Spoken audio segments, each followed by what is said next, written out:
This is going to be a collective message for whoever's meant to hear it.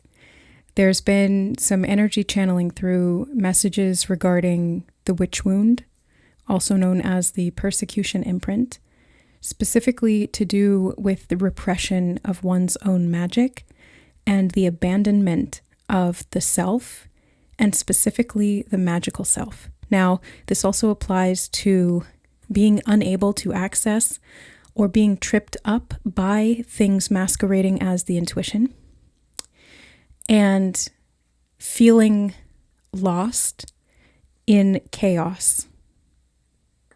The past is here to set you free, but in the past it has repressed you. So this wound, whatever it is that we're tapping into here, for whoever this is for, is connected to pain from persecution, and the integration of that into one's own self-concept. There may have been moments in time where you embraced your power and you connected with others and you collaborated. I'm getting the word coven. Forming connections and bonds of friendship with those with similar intuitive or magical abilities. However, in past incarnations, those who opposed or those who sought power outside of what was right and good caused harm to yourself, to themselves, and to others. The clarity in this truth needs to be heard to set the self free, for it's only in facing our demons that we're able to overcome them. And I'm hearing the word insubstantial or unsubstantiated. There may have been a lack of evidence to confirm this or to affirm this to you, to bring you clarity. There may have been a lack of intuitive knowing, or a lack of access to this intuitive knowing around what could be done to free the self or to rid the self of this. It almost feels like a repression that results in the idea of a curse, but it's not a curse, it's a repression of the self. And I keep hearing abandonment of the self. It was an abandonment of the self out of fear of that persecution repeating. So the authentic self was lost along the way, or given no regard, simply because there was betrayal, repression, oppression, and pain associated with the expression of that authentic self. Okay, so I want to get clarifiers for each of the cards that we have here. 10 of Swords, Page of Cups reversed. It feels like the ability to move on comes after this period of darkest night.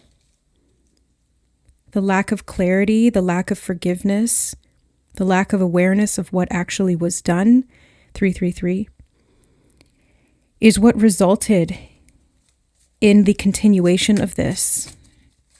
But forgiveness isn't about receiving an apology. Forgiveness is about being able to love ourselves unconditionally. And in this case, I see the forgiveness coming as a result of you looking for this clarity. Page of Wands and the Four of Wands reversed. Collaborations and connections may still hold a little bit of tension in your heart. There could be some trust issues or wounds connected to connecting. In pursuit of adventure, there was a trap of some kind. In the pursuit of some kind of power, and those who were in positions of power, who caused the repression or who created the repression. I'm hearing the word depression as well, so it feels like there's an overcoming of the depression, which is like this soul sickness that results from the rejection of the self, or the containing of the self, the true self. I feel a sense of dizziness. It's reminding me of being ungrounded. And when we're ungrounded, we are separate from ourselves. We dissociate. Parts of the self are left in the past, or disconnected from the body in some way, and this limits our power. This limits our ability to connect to the self, to love the self fully, to treat the self with kindness, and to connect to others in equal ways. It also represses our ability to feel intuitively and empathically what is right, what is true, what is clear. So the more dissociated and disconnected we are, the less clarity we have around how to truly connect. It makes it that much more difficult to open up and that much more difficult to trust ourselves. Kitty is entering the reading.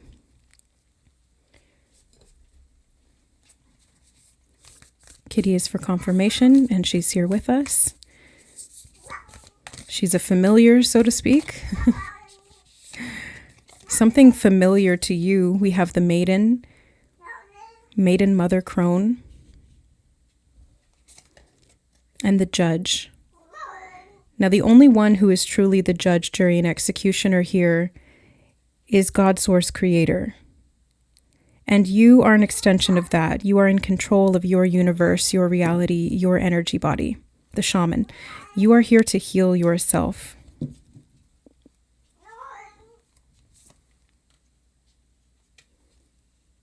But first, there needs to be an admission of guilt, but it's not about being guilty. It's an admission of where the self has allowed this to happen. Because nothing can happen against our will, but we can be tricked into giving up our free will. We can be tricked into giving up our power. How? By not seeing it in the first place, by being convinced that we don't have it, by being shown that we don't through the experience of betrayal or pain, makes us feel powerless, therefore we believe it, therefore we create it. I'm going to get a clarifier on the judge.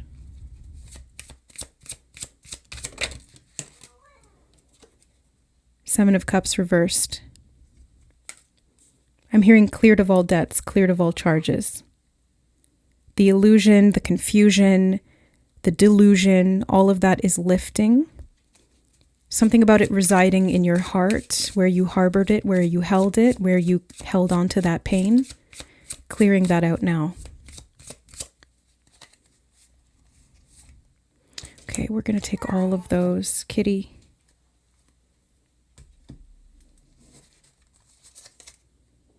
Nine of Pentacles, Nine of Wands,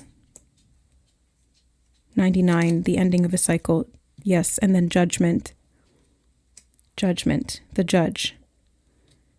A resurrection is occurring, the Sun, through the choice to see, through the choice to gain clarity, through the choice to heal. Now, there is a choice to go backwards. There is a choice to stay trapped. There is a choice.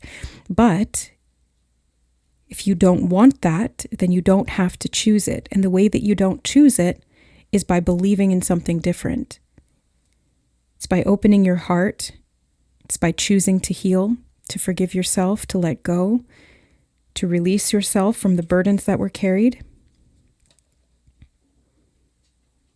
To be open to this relationship with self, becoming more solid, more grounded, to come back into yourself again, to feel truly, which does mean realizing the depths of this pain. But as you're able to come home to yourself again and to inhabit your body fully, you are reborn. And from that rebirth, you are able to access yourself again and get to know yourself again and to rebuild that relationship from the ground up. In this, there is a transmutative type of healing. There's an internal security that is built through the clarity of the connection. And within that connection, there is protection.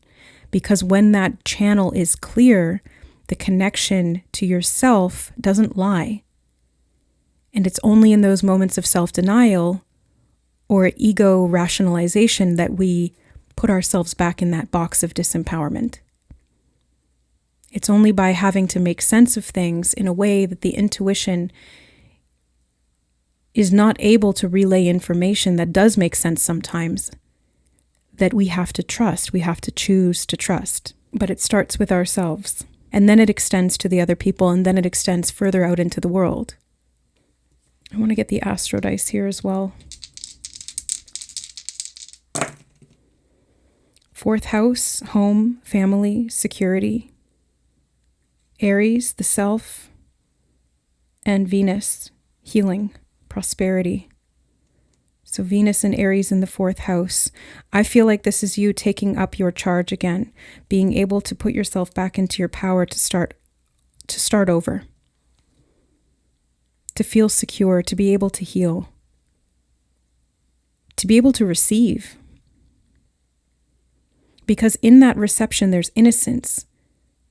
And in that innocence, there's clarity. There's a lot of abundance that can come from this through the connection to the self, through the stability therein, and through the creation of what is possible from that level of connection, through that true depth of intricacy in weaving the fabric of the soul back together.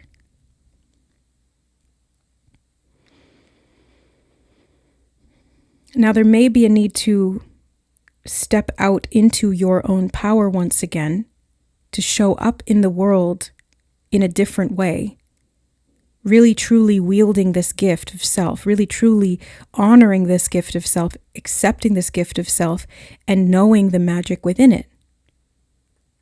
Knowing it behind closed doors and knowing and showing up as it in the world are two very different things. Part of the healing process here is the embodiment of this. It is walking the talk. It's living the wisdom. And I just heard something about a council of five. Council of five. I'm not sure what that is. Could be 5 people, 5 members, 5 individuals.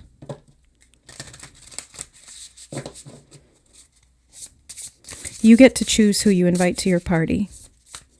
You get to choose who shows up in your life. You get to choose who you are in relation to them. You get to choose. This is your creation. Boundaries. The porcupine and anemone. The reason that we let our power be taken from us is because we lack the boundaries, or we let those boundaries fall. The opossum and peony, bashfulness.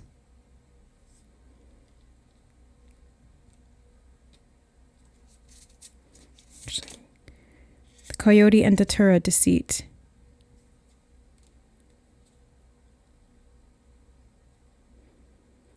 Part of the apology to the self and the level of forgive this, the level of forgiveness that's required here to embrace this wisdom within you is to open back up to yourself and admit where you deceived yourself. There's a certain level of access that you've cut off here, that you've shut off. Part of it is wounding, part of it is subconscious. Part of it is existing behind the scenes. Another part of it is the distorted or warped ego. And there's a certain level of hesitation to taking back this power, to stepping back into this, because it does require responsibility. We have to be accountable. We have to be honest with ourselves. We have to show up every day willing to acknowledge where we could be deceiving ourselves and to really get to the bottom of it. We have to love ourselves enough to be honest with ourselves. That is what gives us access to our power. And that power then defends itself through the boundaries, because that self-work and that self-embodiment is precious, and therefore it must be protected. That's where boundaries come in, to protect the self. Now, the shaman is able to move through time and space, and the physical laws, the boundaries therein, become permeable. I'm hearing something about a taker. I'm seeing a dark shaman who used the maiden, who used the innocence against. Ooh, my throat chakra, hold on. A dark shaman who deceived for the purpose of taking, who deceived for the purpose of ill magic, ill health. I feel like I need to look at the card bashfulness in the book.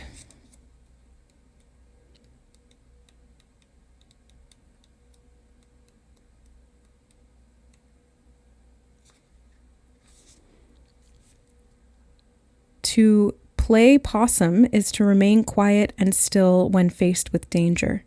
The expression comes from the opossum's unique reaction to fear. It keels over and pretends to be dead. This is an instinctual response and an effective one. Spotting what appears to be a dead opossum, predators will often lose interest. Similarly, the beautiful peony flower is associated with bashfulness. According to Greek mythology, nymphs who wished to hide from mortal eyes would disguise themselves as peonies. Upright, you may wish to hide away from the world. While periods of solitude are necessary and healthful, be sure your retreat isn't driven by fear. In reverse, while you've recently been shaken, perhaps you've passed through some turmoil or endured a disorienting change. You are now ready to stand on your own 2 feet. Question to ask yourself: how do I respond to fear, instinctually or otherwise? There's a need to come out. There's a need to reveal the self. There's a need to step into and stand in the power fully. To not question that or doubt that. To not allow old mechanisms or patterns of fear or people to induce you into that state of fear, to control you in that way that you end up controlling and limiting yourself, because that's just what they want. They don't want you to be in your power. They want you to be afraid, and they want you to respond in that freeze or fight or flight, but ideally they want you in freeze or fawn response, because those are the easiest ones to control. But now the thing is that you can't flee or run, I want to say, from yourself. And so no matter what was done to you or around you, you end up having to live with the result of that. And you get to choose how you alchemize it. You get to choose what you do in response to what was done. So we can choose to live in fear, or we can choose to live in power. And to choose to live in power means we have to show up every day and face those fears in subtle and overt ways. We have to access the level of ourself that allows us to perceive the truth again, to not allow ourselves to be deceived nor to deceive ourselves. And fear is the great deceiver.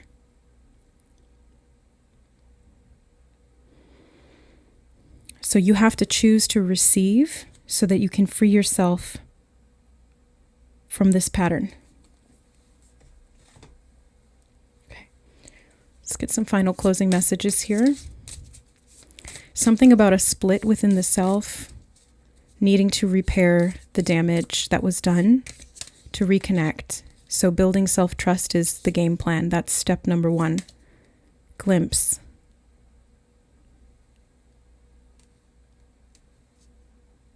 I feel like you're getting a glimpse of your power here, trove, and realizing what a treasure trove it really is. And it's been hiding inside you all along. The irony is that all of the things you've sought in the outside world, they existed within you all this time.